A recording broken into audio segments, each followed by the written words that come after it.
Respected fellow practitioners and guests, in yesterday's talk, we had started on the 3 poisons of greed, anger, and ignorance. Greed is when we want something. We want something that we have. We want more of something that we have, or we want something new. Or we wish to possess someone. Next is anger. Anger is animosity. It is the aversion that we have towards others when they reject our ideas or when they irritate us. The 3rd poison is ignorance, improper thoughts and viewpoints. Yesterday we were talking about greed. Another example of greed, other than what we were talking about yesterday, is that for food. This is a greed that many of us are subject to. One of the ways we can counteract our greed is trying to change through behavior. For example, with food. Each time we think of something that we would like to eat, each time we see something and think how good it would taste, we need to start to change by eradicating that thought. But this is very difficult for us to do because changing through behavior is the most difficult way to change. What we might try when we are trying to eradicate our greed for food is to simply eat whatever is placed in front of us, with no thoughts of differentiating between I like this, but I don't like that. Another way of counteracting our greed would be to not eat until we are completely full, but eat until we're approximately 70% full. Then stop eating.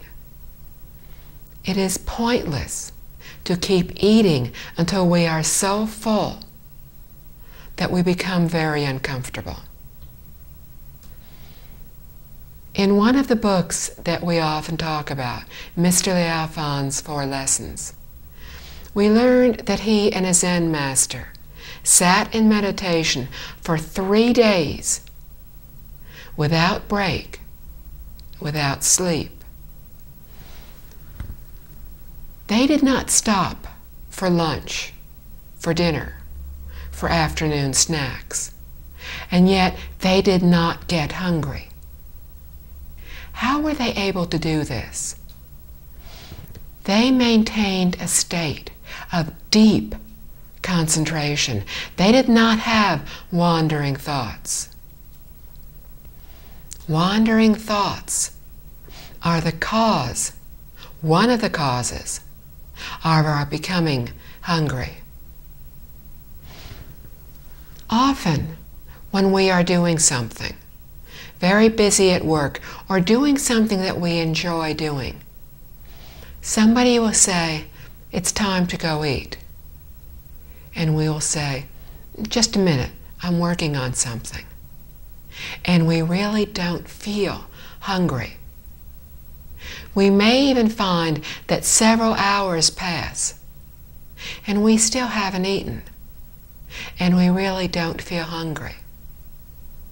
Or if we think about eating, we again think about work, and before we realize it, we're not even hungry anymore.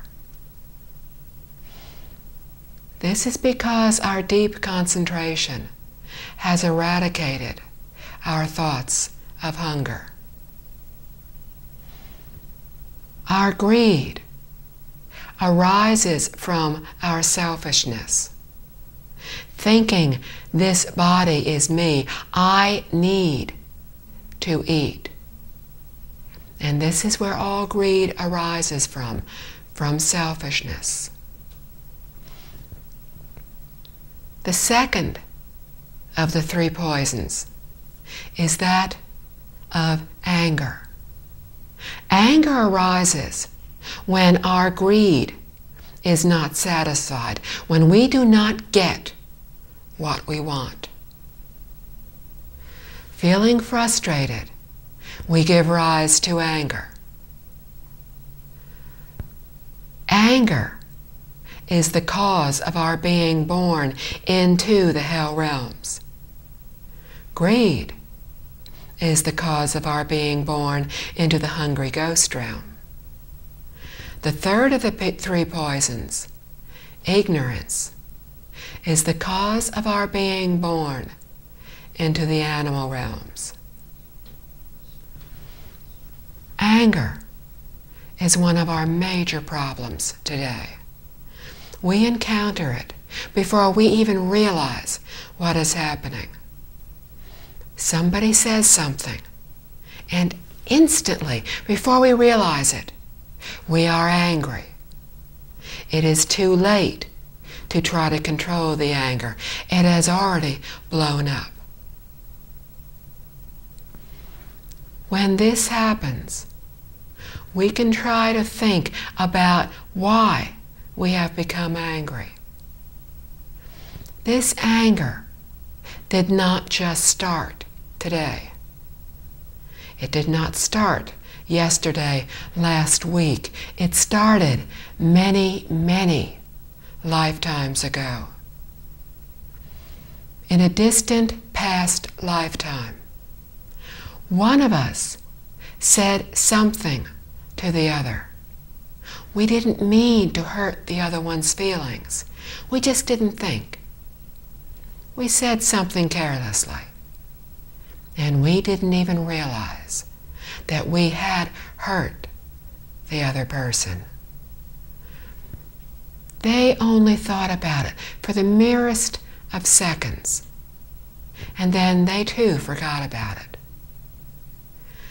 But deep within them, the imprint of what had happened remained.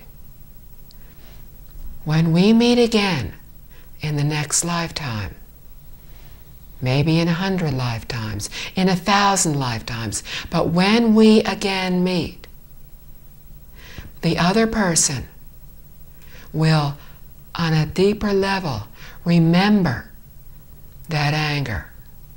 And they will say something to us, this time with a very small intention to irritate us. But that is all. They mean nothing else. But we remember on our deep level. This anger gets passed back and forth each time we encounter one another. And each time we do so, this anger gets a little stronger. And it continues to go back and forth until just saying something to hurt the other is not enough. One of us will need to strike the other. And in a later lifetime, we will get into a fight. And then, in one of our lifetimes, merely fighting will not be enough